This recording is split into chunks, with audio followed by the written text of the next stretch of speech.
दोस्तों आज हम लोग बात करने वाले हैं कि स्टॉक मार्केट या शेयर मार्केट क्या होता है। सबसे पहले देखिए, स्टॉक मार्केट या शेयर मार्केट ये एक मार्केट है जहां पे कंपनीज के स्टॉक या शेयर्स बेचे और खरीदे जाते हैं। ये बिल्कुल बेसिक डेफिनेशन है, ठीक है।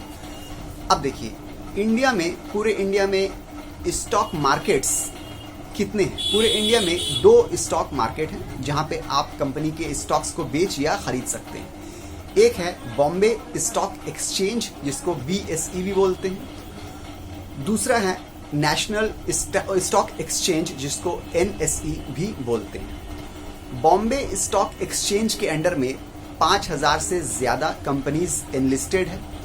नेशनल स्टॉक एक्सचेंज के अंदर में 1500 से भी ज्यादा कंपनी जो है वो एनलिस्टेड है, ठीक है। अब अगर कोई ये जानना चाहता है कि आज जो है स्टॉक मार्केट या शेयर मार्केट ऊपर है, अप है या डाउन है, तो वो कैसे जानेगा? इसके लिए आता है इंडेक्स। इंडेक्स क्या होता है? बॉम्बे स्टॉक एक्सचेंज का जो इंडेक्स है वो सेंसेक्स है, और नेशनल स्टॉक एक्सचेंज का जो इंडेक्स है वो निफ्टी है। सेंसेक्स और निफ्टी को देख के हम लोग को ये अंदाजा लग जाता है कि एज ए होल पूरी जो शेयर मार्केट का जो आज है इंडस्ट्री जो है वो अप है या डाउन है। बॉम्बे स्टॉक एक्सचेंज का जो इंडेक्स है यानी कि सेंसेक्स, वो बॉम्बे स्टॉक एक्सचेंज के टॉप 30 कंपनीज का जो शेयर है उसका एवरेज शो करता है, दिखाता है, ठीक है।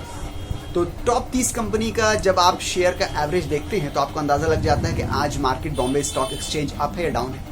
इसी तरह नेशनल स्टॉक एक्सचेंज जो है वो क्या करता है, वो टॉप 50 यानी कि टॉप 50 कंपनी का जो स्टॉक का जो एवरेज है उसको दिखाता है निफ्टी के जरिए। तो निफ्टी में आपको देख के अंदाजा लग जाता है कि आज जो है नेशनल स्टॉक एक्सचेंज जो है वो अप है, डाउन है, क्या है, ठीक है। तो ये 2 जो है वो इंडेक्स हैं, ठीक है। इनको देख के आपको अंदाजा लग जाता है मार्केट आज कैसी है। अब हम लोग ये जानना जरूरी है कि कंपनी जो है वो शेयर क्यों बेचती है। एक कंपनी को अपने शेयर बेचने की क्या जरूरत पड़ती है? देखिए, कोई भी कंपनी अगर उसको पैसों की जरूरत पड़ती है तो वो अपनी कंपनी के कुछ शेयर को बेच सकती है और अपना जो है वो पैसा वहां से ला सकती है। तो इसके लिए एक्चुअली देखिए, इस तरह से आप समझ लीजिए कि एक कंपनी मान लीजिए, उसकी वैल्यूएशन मान लीजिए 10 करोड़ रुपए है, ठीक है। उसको 1 करोड़ रुपए की जरूरत है। उसने क्या किया, 1 लाख शेयर, 100 रुपए का एक शेयर मार्केट में इशू कर दिया, ठीक है। 1 लाख शेयर, 100 रुपए का एक शेयर जब उस मार्केट में इशू कर दिया तो उसको 1 करोड़ रुपए मिल गए। वो 1 करोड़ रुपए अपनी कंपनी में वो लगा सकती है, कंपनी की ग्रोथ में लगा सकती है। उस पैसों से वो अपनी कंपनी के अंदर और दूसरा काम कर सकती है, ठीक है। तो उसको पैसा मिल गया। अब 100 रुपए का एक शेयर आया। अब सवाल ये पैदा होता है कि शेयर लोग क्यों खरीदे, हम क्यों खरीदे या आप क्यों खरीदिए? देखिए, गूगल एक बहुत बड़ी कंपनी है, फेसबुक एक बहुत बड़ी कंपनी है, अमेजॉन एक बहुत बड़ी कंपनी है। आज की डेट में अगर हम सोचे कि हम अमेजॉन खड़ा कर लेंगे या आप सोचिए कि आप गूगल बना लीजिएगा तो बहुत मुश्किल है, ठीक है। तो हम लोग क्या कर सकते हैं कि एक बड़ी कंपनी में, चाहे वो टाटा हो, रिलायंस हो, या कोई भी इंडियन कंपनी हो या फॉरेन कंपनी, एक बड़ी कंपनी में हम लोग ने अपना एक शेयर खरीद लिया। शेयर खरीदने से क्या होता है, उस कंपनी के कहीं ना कहीं हम लोग एक ओनर बन गए, ठीक है।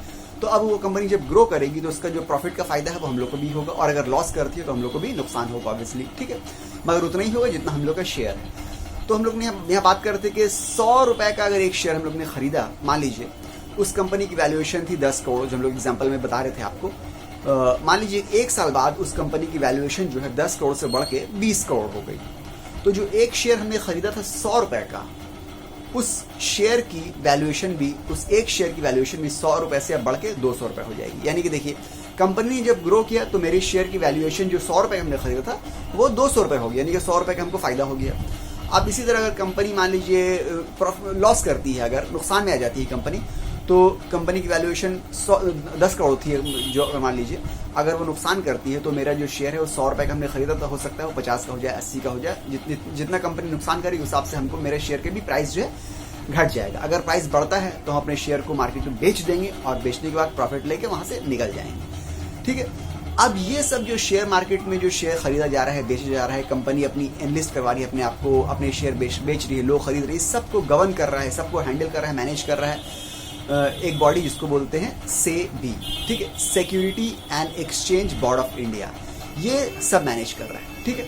अगर कोई नई कंपनी बिल्कुल आना चाहती है कि हम भी अपने शेयर्स को पब्लिकली इशू करना चाहते हैं या पब्लिकली बेचना चाहते हैं, तो उसको क्या करना पड़ेगा, सेबी के पास जाना पड़ेगा। सेबी वेरीफाई करेगी पैरामीटर्स के ऊपर, अगर आपकी कंपनी उतरती है तो फिर आपके शेयर मार्केट में बिक सकते हैं, और अगर आपको अलाउ करती है तो इसको बोलते हैं इनिशियल पब्लिक ऑफरिंग। मतलब इनिशियली फर्स्ट टाइम कोई भी कंपनी अपने शेयर को पब्लिक के लिए ऑफर करती है तो उसको बोलते हैं इनिशियल पब्लिक ऑफरिंग। तो अगर किसी भी कंपनी को फर्स्ट टाइम में अपने शेयर वो चाह रही है मार्केट में बेचना या इशू करना, तो सेबी के पास जाएगी, सेबी से परमिशन लेगी, वो सेबी वेरीफाई करेगा, ठीक है।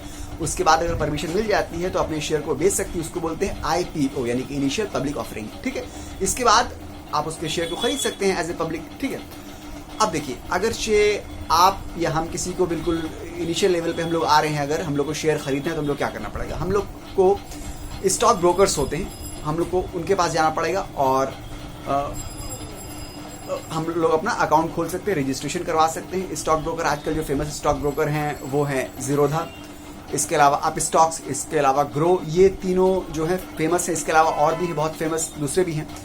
इनके आप वेबसाइट्स में जा सकते हैं, रजिस्ट्रेशन करवा सकते हैं। इनके ऐप्स हैं, आप इनके ऐप्स को डाउनलोड कर सकते हैं, रजिस्ट्रेशन करवा सकते हैं। आमतौर से जो रजिस्ट्रेशन फीस है इनकी, ये 200 से 300 के आसपास रजिस्ट्रेशन फीस है इनकी, और 200-300 के आसपास रजिस्ट्रेशन फीस है आमतौर से इनकी। अगर आप अकाउंट खुलवाना चाह रहे हैं तो ज़रूरत पड़ेगी आपके पास एक आधार कार्ड होना चाहिए, पैन कार्ड होना चाहिए, इसके अलावा सेविंग्स अकाउंट होना चाहिए। ये 3 चीज़ आपके पास ज़रूरी होना चाहिए। जब अकाउंट खोलिएगा तो आपको एक डीमैट अकाउंट खुलेगा और दूसरा ट्रेडिंग अकाउंट खुलेगा। डीमैट अकाउंट क्या है, जब आपको भी स्टॉक खरीदिएगा, बाई कीजिएगा तो वो आपका डीमैट अकाउंट में रहेगा। ट्रेडिंग अकाउंट क्या है, जब आप ट्रेड कीजिएगा, अकाउंट खरीदना, आपको स्टॉक खरीदना है या बेचना है तो वहाँ पे आपके ट्रेडिंग अकाउंट काम आएगा।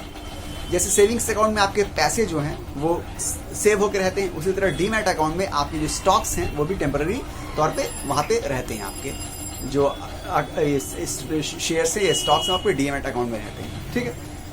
तो बेसिक यही सब बातें थी जो शेयर मार्केट में आपको आने से पहले आपको जानना जरूरी है। अगर ये वीडियो आपको अच्छी लगी तो प्लीज़ लाइक कीजिए। मिलते हैं अगले वीडियो में, गुड बाय।